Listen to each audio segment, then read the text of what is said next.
I think it's quite important, first of all, to know what kind of learner you are. So the polytechnic system is what we call the applied learning system. It's more about applying the theory, because a lot of us, we may not be as perhaps research-oriented. We may not enjoy reading tomes and tomes of stuff.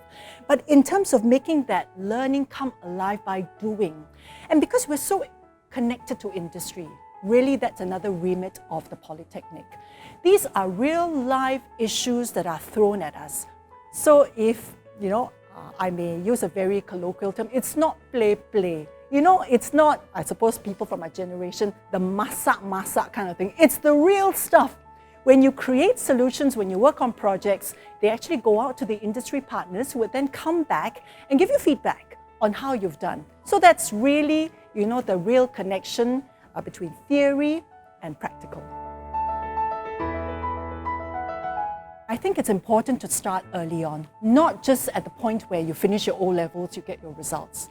Even at the start of secondary school, it's important to perhaps visit the open houses and also to speak to friends who have gone through the journey ahead of you, people who are in the polytechnic system and people in the junior college system, so that you get a sense of what it is like. There really is nothing like out of the horse's mouth. So people who have lived through the experience or are experiencing it currently, they are actually the best ones to find out from. And the good thing about it is, if you have specific questions, you can actually throw them those very specific questions, and they will also know you fairly well. So they would be able to tell whether, I think you're more the poly sort or the more JC sort. So I think it's about being proactive in finding out the information rather than sitting back and letting things hit you. I think the beauty of a polytechnic education is really at the end of your 3 years, you can actually work if you want to. And in between, of course, you also have internships that give you a slice of experience into what is actually out there. Not to mention all the projects that you do are really, really very industry-based. The beauty about polytechnic education as well is we all have our continuing education and training units or departments.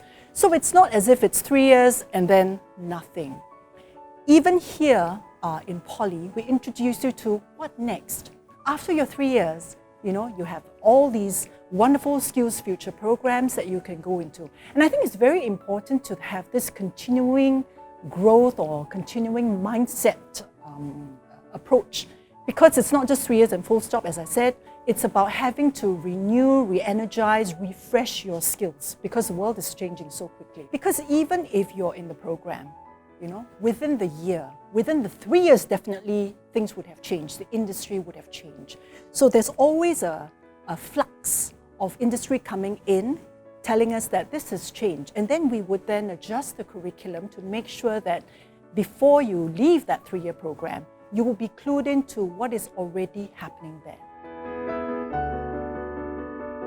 So first of all, you have to know what you enjoy doing, because no point spending 3 years of your life being miserable. And you have to also know what you're good at, because you will really enjoy something. But, time and time again, your teachers have told you that, you need to be improving a lot in this area.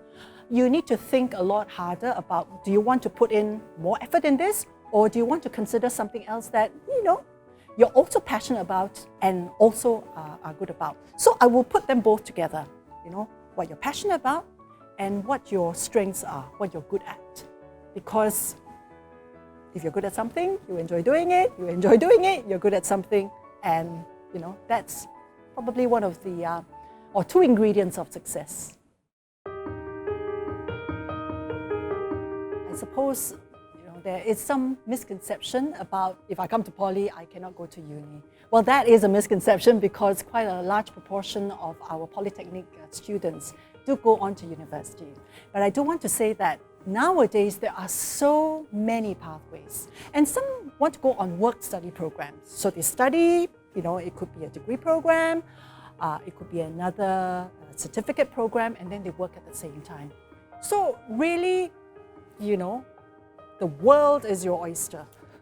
Well, another common misconception is it is more chill, it is more relaxed than JC. But ask any polytechnic student in the first year, any freshman, and they will say it's not true. It is actually quite taxing because you have to deal with your own discipline. You don't have anyone breathing down your neck saying that this is your timetable, you don't submit this, I call your mother, I call your father. It's not like that. You have to be really responsible because you also have CCAs. Most young people I speak to, the typical answer will be, no school uniform. In some ways, it's about freedom, isn't it? That decision to, what do I wear today? What choices do I make? What elective programs do I take? What CCAs do I take? And I think it's a microcosm of what life is about. There are people from all walks of life here. I suppose in the school system, we grow up with people we know with, and perhaps people in the community.